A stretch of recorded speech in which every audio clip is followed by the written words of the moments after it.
Déjà 72 heures depuis la découverte du corps du journaliste camerounais Martinez Zogo. Une flopée d'informations est révélée et en flot et en continu, des interrogations qui fusent de toutes parts se mêlant aux suppositions les plus improbables. Une véritable alchimie populaire autour de la suite à donner à la désormais affaire Martinez Zogo, alors que le procureur de la République a ouvert une enquête. On prend par exemple le cas des résultats d'autopsie qui n'ont pas été officiellement rendus publics, mais dont certains en parlent déjà.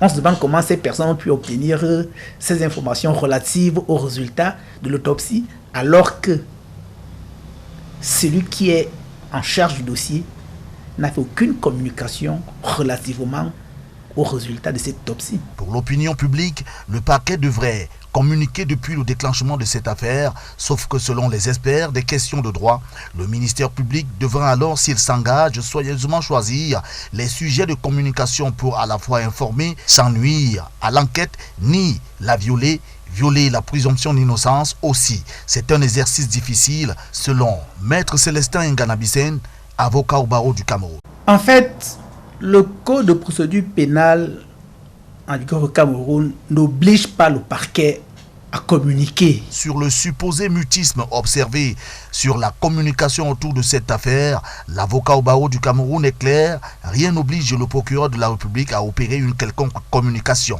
Même si ailleurs, les magistrats de parquet sont souvent appelés à prendre la parole en pareille circonstance. Nous avons une autre procédure pénale qui donne au procureur de la République le pouvoir de mener son enquête. Il sait ce qu'il a à faire. Il ne va certainement pas céder à la pression populaire qui attend les résultats le plus tôt possible.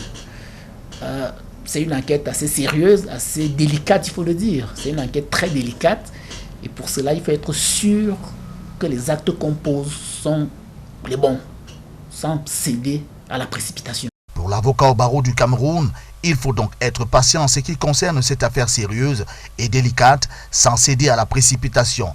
Mais pense que la communication ici permettrait d'évacuer des rumeurs autour de ce qui s'est passé ou ne s'est pas passé. C'est une faculté de communiquer, fait savoir l'avocat au barreau du Cameroun, sauf que pour ce type d'affaires, c'est le ministre de la Justice en tant que patron du ministère public qui décide de la nécessité de communiquer au sujet d'une enquête. Selon la loi camerounaise, l'enquête est et demeure secrète.